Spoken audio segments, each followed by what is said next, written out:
Assalamualaikum warahmatullahi wabarakatuh. Waalaikumsalam warahmatullahi wabarakatuh. Teman-teman sejawat yang kami sayangi dari guru kepala sekolah yang sangat kami cintai, hari ini kami akan melaksanakan aksi nyata modul 1.4, yaitu konsepsi inti budaya positif. Nah, konsepsi inti budaya positif itu apa? Yaitu kebiasaan atau budaya yang harus kita laksanakan di kelas agar nanti terbentuk suatu lingkungan dan pembelajaran yang positif. Nah, konsepsi budaya positif ini, di sini ada perubahan paradigma belajar. Jadi untuk membuat konsepsi budaya positif ini, kita harus mencantumkan nilai-nilai kebajikan. Kita juga harus mencantumkan kebutuhan dasar manusia itu bagaimana. Lalu untuk mengerjakannya kita juga nanti membuat peraturan atau disiplin positif yang kita ajarkan bersama dengan anak-anak dengan keyakinan kelas. Lalu dengan keyakinan kelas tadi akan termaktub di dalamnya yaitu disiplin positif apa saja. Nah, ada juga motivasi perilaku manusia. Ada juga di sini posisi kontrol guru dan segitiga restitusi. Nah, untuk selanjutnya kita akan menuju ke slide berikutnya.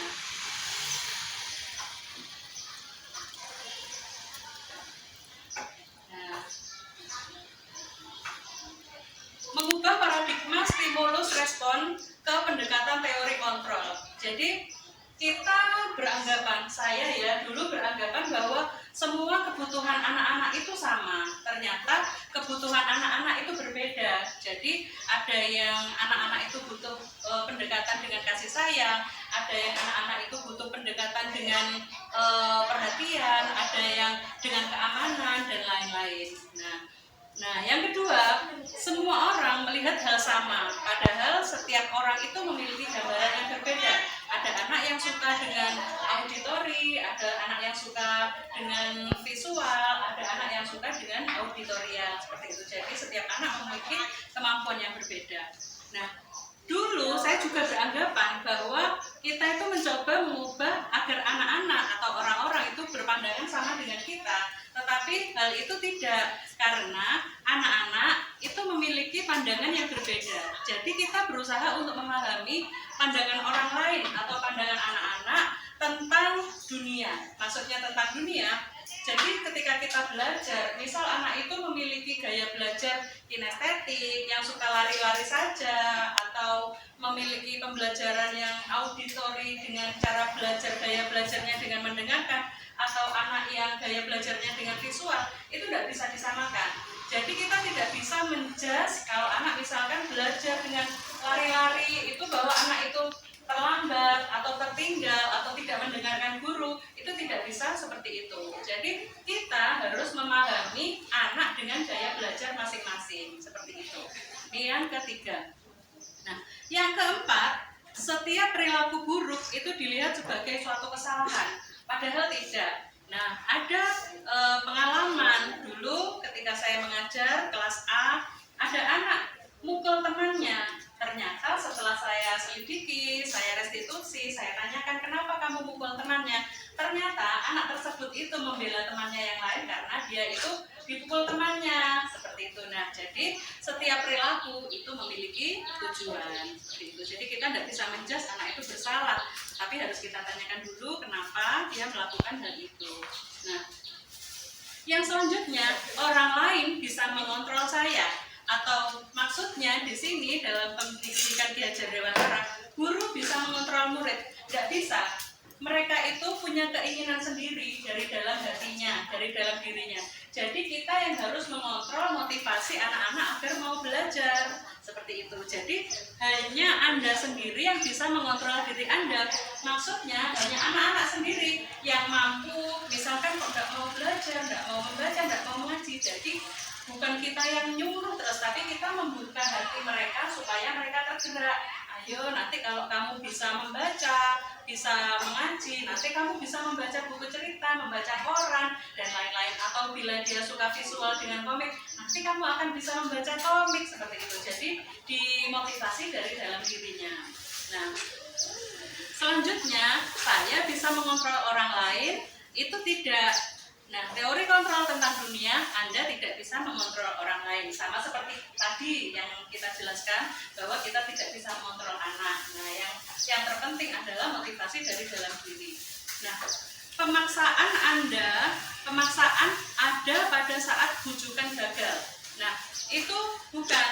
Nah, Anda harus berkolaborasi atau berkonsensus memiliki dan menciptakan pilihan-pilihan.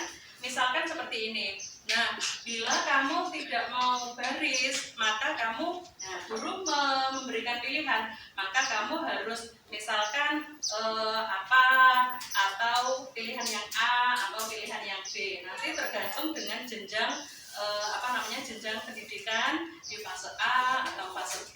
Nah, untuk selanjutnya kita menuju ke slide berikutnya.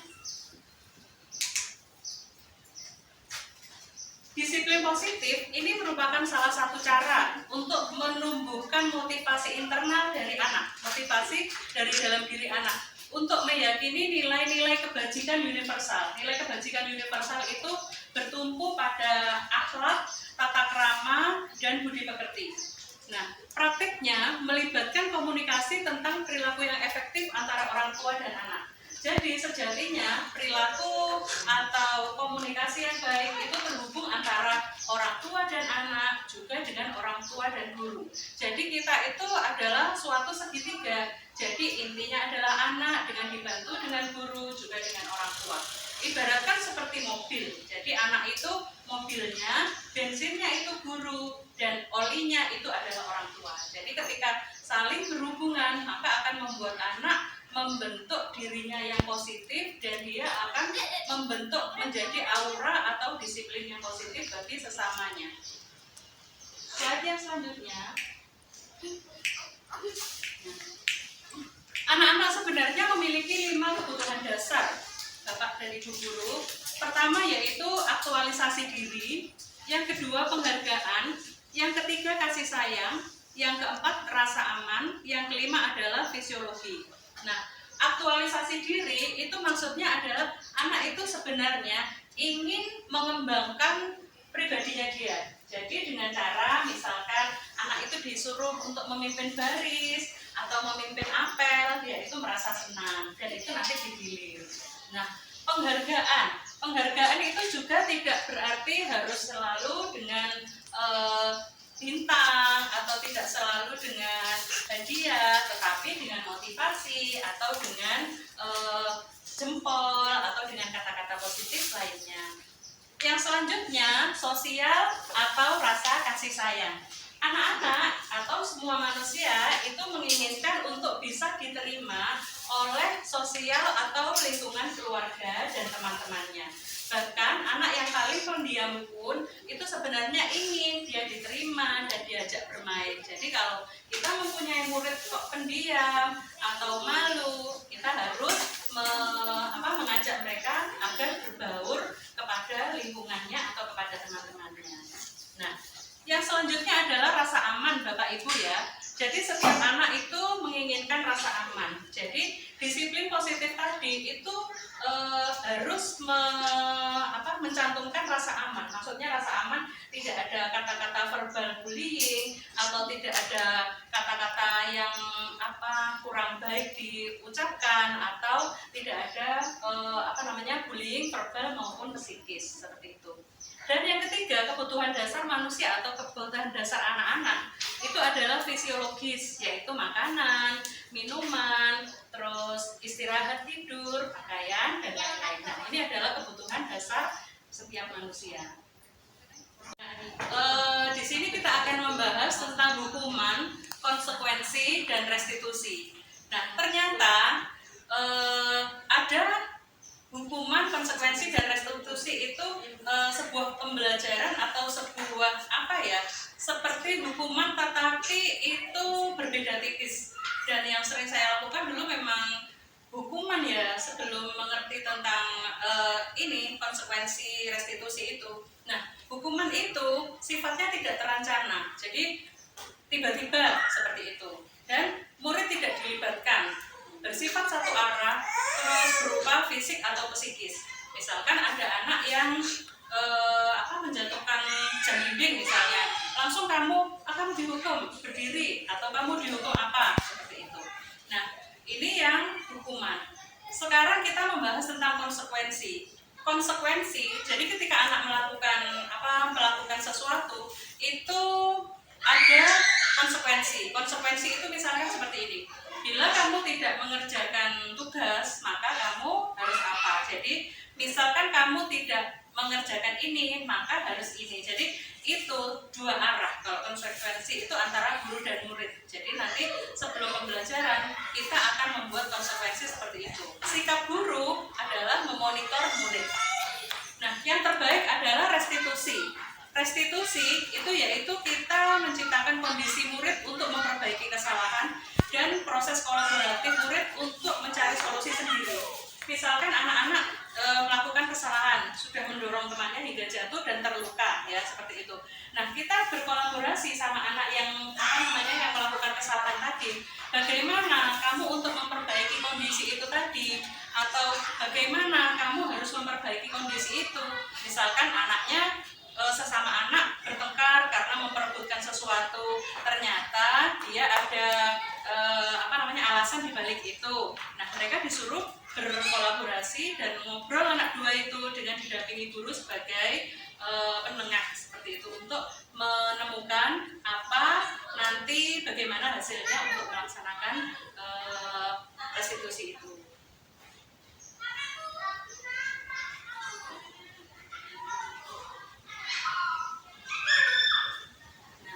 Untuk yang selanjutnya adalah segitiga restitusi. Segitiga restitusi itu adalah strategi yang dilakukan untuk menciptakan kondisi, menuntun murid. Misalkan murid melakukan kesalahan apa dan diharapkan bisa kembali ke kelompok mereka, tetapi dengan tidak diceng. Misalnya dengan tidak diceng itu, ya kayak tukang misal nyontek, ya kayak tukang apa, itu tidak boleh. Jadi segitiga restitusi ini bertujuan untuk memperbaiki kesalahan yang murid lakukan sehingga bisa kembali ke kelompok mereka.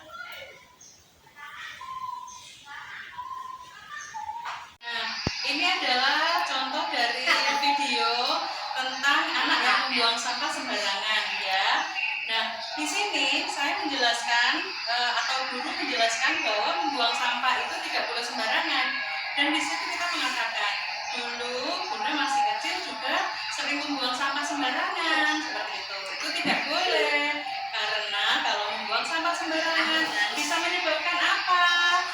Nah, ini nanti si adik kakak menjawab bahwa akan menyebabkan penyakit atau kuman dan lain-lain seperti itu.